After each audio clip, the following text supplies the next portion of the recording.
I would never imagine.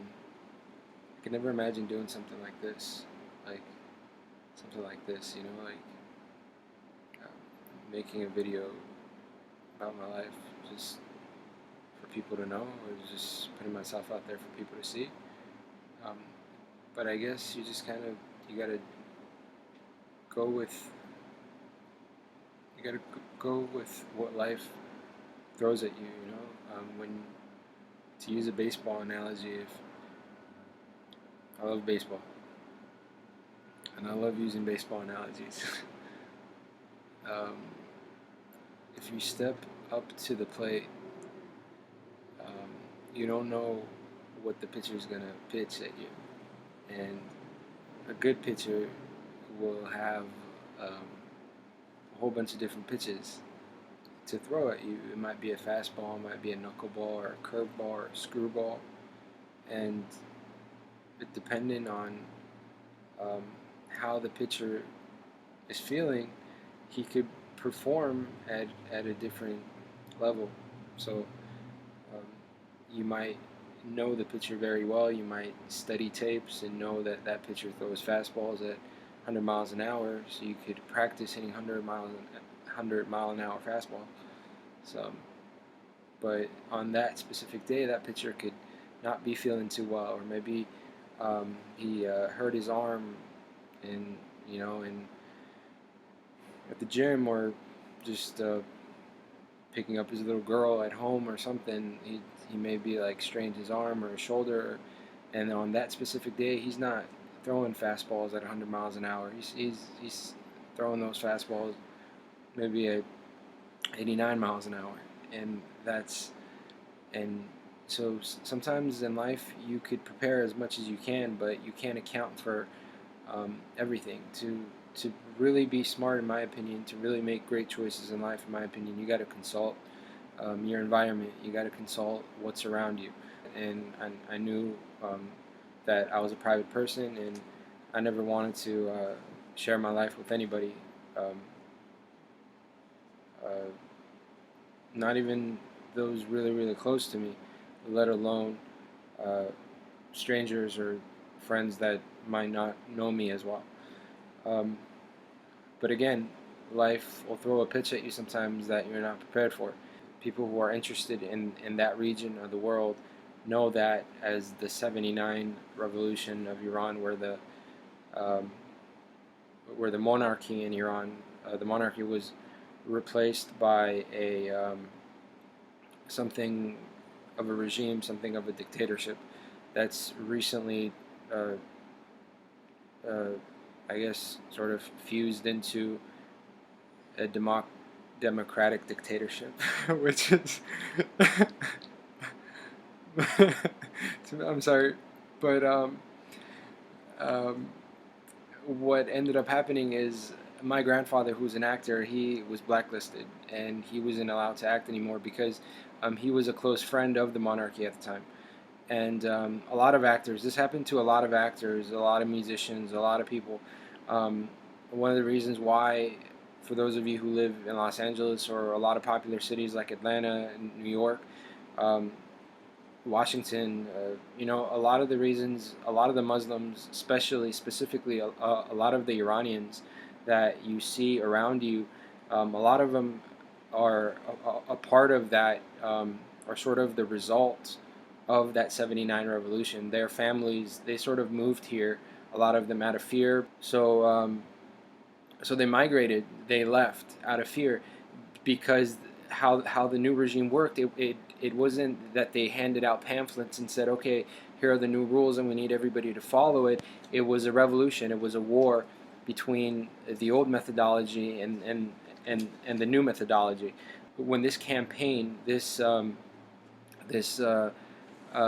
new new power set into motion, they already knew who their they already knew who their oppositions were. They already knew who their friends were, who their allies were, and they had no interest in making friends with their enemies once they came into power. Once they finally took over, right?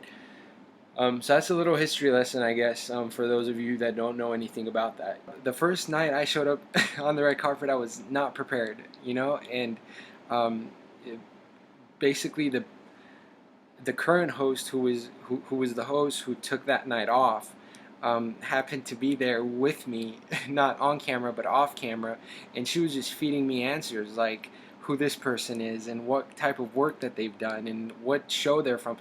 And that's the first time I really like found out that people, especially I mean not people, but entertainers will get really mad if you don't know them. I mean, if they think that you should know them and you don't know them, they're gonna get mad. And I guess in their opinion, if you're a TV host, then you fall into the category of people who should know them. I received threats, starting with email threats, then text messages, phone calls. Um, I was in person, face to face threats, um, everything and anything that you could possibly imagine. I remember one night we were at an event, and I remember her saying, a person, a news reporter, approached me, and she gave me her card, and she said uh, she wanted to interview me, and I remember this girl saying, who was the host at the time, she said, like, that's never happened to me before. The interview that I actually ended up doing, a really short interview I ended up doing with this journalist, is she was very interested in women's rights. She was very interested in the way that female rights just in Iran. And I mean, I was raised by a single parent. I mean, one of the reasons, in my opinion, that my mom moved from Iran to the United States was because she had no rights in Iran. I mean, it's really hard for a woman in Iran compared to here, where you could be free. For whatever reason, I rubbed these people the wrong way, and I attracted these people's attention. I think the awareness on this issue is so high, and it's just like that. I I don't really have to say much about it. I think a lot of you, like, you've heard about um, like everything, just the lack of freedom, the lack of liberty. Just you've heard about that, and this is the type of stuff I was talking about. These are the kind of things that I said in that interview. Um, Now, again, I don't know. I rubbed these guys the wrong way. I don't know I don't know how they saw them. I mean, the thing is when you're on TV, this network, they broadcast on 6 continents, so they're everywhere. Like on satellite, just everywhere. So I mean, it's not. I'm not surprised that they saw me, and I don't know if they followed me around. They basically forced me to uh, disconnect from everybody I knew, just out of fear. And the situation got so bad that they started to play this game with me. Now, well, this was, I mean, it got to a point, and this will eventually get to a point where I get tortured by these people. And I mean physically tortured by these people. But before I even get into that, and I don't know if I'm going to get into that. But what ends up happening is these people play a game with me, and the way that this game works is like this. They ask you to do something, and if you don't do exactly what they say, they're going to hurt somebody. They're going to hurt somebody around you. So they're not going to hurt you necessarily, but they're going to hurt somebody around you. Now, this sounds like a movie plot. It sounds like it's fake, and but it's very real. I mean, if you and the best evidence that I have for what I'm saying right now is the people around me, it's my friends and family, people who know me or who knew me growing up, people who know that I'm not the type of person to make something like this up. That's the strongest evidence I have, because whether we like it or not, we live in a world with and we've been desensitized to things like this. We've been desensitized to words like hacking. We've been desensitized to words like fabrication. We've been we've been desensitized to these ideas. So when someone comes and says someone hacked my email, someone someone hacked my Facebook, someone hacked my cell phone, someone sent me an email and then hacked into my email and then deleted that email after I read it, so to delete the evidence. Things like that, we've been desensitized to it. But when it actually happens to you, when something like that actually happens to you, it is frightening beyond belief. It is not funny. It is not a joke. It is not a game. It's not exciting. It's not. It's just frightening. It's scary because it puts you in a situation where something is happening to you and you can't prove it. And that is the way that these people operate. I mean, they are a military. They have resources that and they prove to you that they're a military because they tell you that don't play games with us. Don't try to, when we tell you don't run to your government, don't do that, because if you do that, we have the resources to kill you, to kill your family. I've sat in front of a TV watching the news, and the screen has changed into a video message, where in the video message I saw people in my family. It's just overall, it's a scary situation overall. So well, that's what I did. I went to Homeland Security. I went to Washington D.C. I wrote all these emails and I wrote all these letters, because when I went to Washington, I went to Washington demanding to talk to the president, but that's not how it works. Like, things don't work that way, because the government is dealing with so many threats, and they're dealing with so many cases that are like this, that you basically get put in line. You get put in a line. You gotta they have you talk to your congressman first, and then they schedule an appointment for you, and that's when they when these people step in, when it's your turn to talk to your congressman, when it's your turn to get that information out there.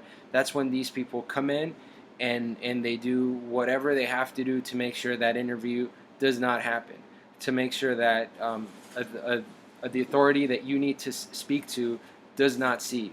I kind of got fed up, and that's when I went to Washington D.C. and then what ended up happening after there is they told me that we're gonna publicly humiliate you. That's what that's gonna be your punishment, for doing what you did. And just making this video is something that could possibly get me in trouble. What I have to deal with every single day of my life is unbelievable, and it's unbearable, and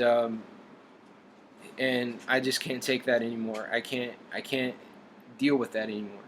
Just a few months ago, there was a crime at my school, and I was arrested and I was put in jail for doing that crime. There's all this stuff in Los Angeles and California, all this stuff about crime rates being really high, and there's all this stuff about people just being jailed and this and that, but in my opinion, when a crime happens, when somebody does a crime, you got to prove that person did that crime. You can't just, in the world that we live in the world that we live, like Fast and the Furious 7 had just came out, right? Didn't Paul Walker die? Isn't Paul Walker dead? But Paul Walker's in that movie, and there's like CGI, like they've CGI'd his face on somebody's body, or somebody. Like, when we live in, or I mean, when was the last time you saw like Jurassic Park or the Avengers or any movie? Like, Like, we live in a world where that type of technology exists, where you're able to manipulate somebody. You're able to manipulate not only photos. I mean, you're not only able to Photoshop a photo very, very well. I mean, I'm saying very, very well. People who are artists at this, people who are engineers at this, and they're able to engineer a photo. They're able to Photoshop a photo so well that you won't be able to tell the difference. That you won't be able to tell it's fake. And they're able to do the same now with CGI. They're able to do the same thing with video footage. It doesn't. It could be a moving picture. And before they could fabricate a still picture. Now they're able to fabricate moving pictures. And for, I mean, if your brain even works that much, it shouldn't be a surprise to you. You should, well, if they're able to change a still footage, well, they could change a whole lot of still footages. That's because that's really what a moving image is anyway, right? So, okay, fine. Um, so what these people, well, first of all, there is no footage of me doing this crime. So I'm not saying this to say that there's a footage of me doing this crime and it was fabricated. I'm not saying that, because no footage of me doing a crime exists. When I was arrested, I told the lawyer, look, I told the lieutenant or the officer, I said, look, like, I need my lawyer here. I would like to. I need to call a lawyer. I need my lawyer here because I need to tell you something, and I need a lawyer here. And what I was about to tell him was all of this. I was about to say, look, I have enemies. I have people who have attacked me in the past. I have people who have threatened to attack me. I have people who have threatened to do this to me. And if you just talk to anybody, they'll tell you that I'm nobody to do something like this. Um, now, where basically what he decided to do is keep me in a cell for I don't know, 15 hours or longer. No drink, no water, no clothes. Um, just keep me in a really cold cell for 15 hours, and every 3 hours come into the cell and say, are you ready to confess? Um, where where I would say, can I please speak with an attorney? Now, there is a law that says that if the DA, the people who are trying to put you in jail, the people who are trying to prove that you're guilty, if they do discovery on something, and that turns out to be against them, they have to present that to you and allow you to use that in your defense, right? They can't hide that. When these people found out that I did not own shoes that were used at the crime, that the blue shoes that I had, that they saw in the video and said, oh, the person who had blue shoes and these pants. And those, well, that's my gym outfit, by the way. I wear that um, when I go to the gym to work out as an alumni, because I've already graduated from that school. Um, but but when I'm in LA, when I'm in Los Angeles, I use their gym because I have an alumni membership, so I can use their gym. Um, they basically came and did this. They did this whole crime, and they did it in my gym outfit, because I guess it's an outfit that I would wear every day at the gym. And he had raised money for school programs, and now that the school was updating laptops, they had asked him again if he was able to do something very similar, and he had agreed to take these old laptops, and he said that he needed a place to store these laptops. In which case, I said, "Well, yeah, well, that's fine. You're welcome to use um, my place to store your merchandise," because he had said that he just got um, which was true. He had just gotten a new apartment, and he said he had to sign a new roommate contract, and his new roommate isn't allowing him to store anything thing at his place. So um, he gave me this whole spiel about um, um, how much he would appreciate it if I would do something like this for him. Um, all his other friends stay at dormitories. He doesn't know anybody that well that he could go to, and all this stuff. If I would do that for him, and if I would, so I says fine, like it's okay, like um, he said, yeah, well, anyway, the next thing I know is I'm being arrested, and the next thing I know is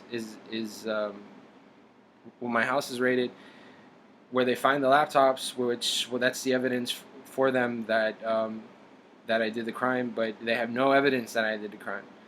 I mean, if someone comes into your home and finds a dead body at your house, do they not then have to prove that you killed that person? I mean, is just having a dead body at your house, is that enough to convict you of murder? I mean, can I go and kill somebody, and then if I have an enemy, can I go and kill somebody and then take that body, take the dead body, and then put it into my enemy's house? Because then when the cops show up, they're gonna be like, dude, this dead body was in your house. You killed this person because this dead body was in your house. They told me that if I were to go to trial and lose, I would be looking at 10 years in jail. However, if I take a deal from them, knowing that they don't have any DNA, knowing that probably if they were to release me, what is going to end up happening is they're about to release a person who they kept tortured for 15 hours, no food, no water, no this, no that, raided his house, did all this stuff, and now they have to, now he's about to get freed. They're about to, right? So they come to me and they say, hey, if you go to trial and you lose that trial, you're going to get 10 years. But if you take our deal, you'll probably be out in 3 months. 10 years, I'm sorry. You'll probably, if you take our deal, you'll be out in 3 months. What would you do? What would you do? I had 2 lawyers.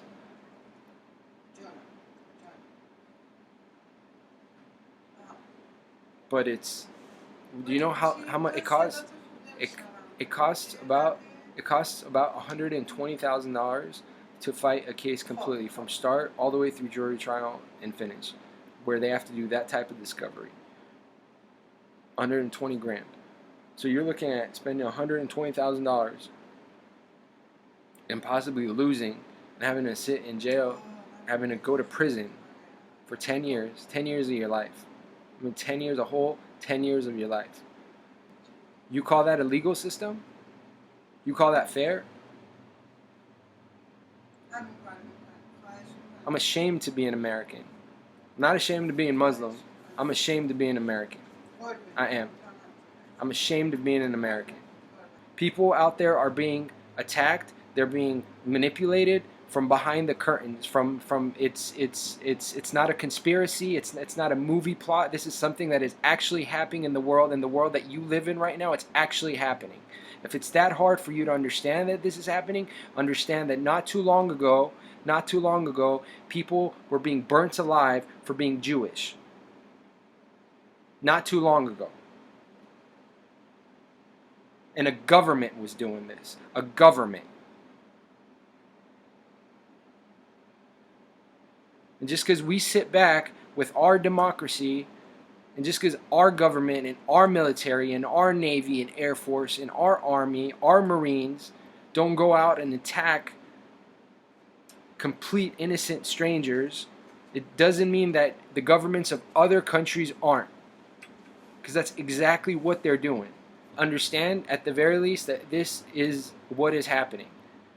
And just awareness is the first step to solving any problem in this world, is awareness. So if I'm going to die, if I'm going to get killed, if I'm going to live a life where I can't live, I can't go out, I can't do what I want to do, if I live a life where I have to go in jail, if I have to go to jail again, if I have to deal with something like this, at the very, very least, I want to put the word out there. I want to get the awareness out there So if some other kid comes out in 10 years, 20 years, 30 years from now, hopefully this video will still be around so that he could say, man, somebody else was going through it just like I was going through it.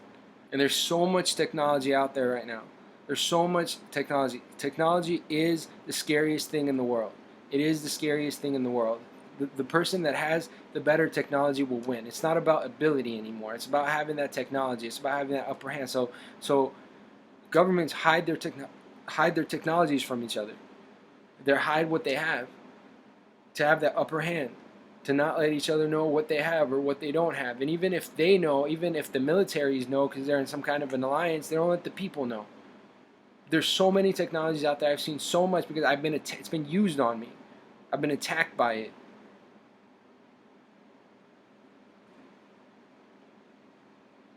So I'm telling you right now, at least know that this is going on, right? And at the very, very least, right? If you're gonna be out there, if you're gonna give me support, the best, like I can use everything and anything I possibly can.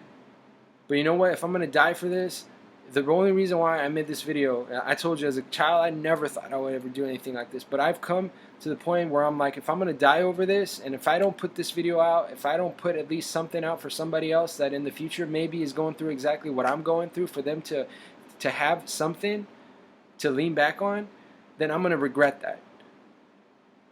Then I'm gonna regret that. And yeah, like the video can get manipulated, it could get deleted, it could get all that stuff could happen, but I'm doing this with hope, out of faith and out of hope. I'm doing this out of hope and out of faith. No matter what, I was raised a Christian. I was raised in the United States. I was raised an American.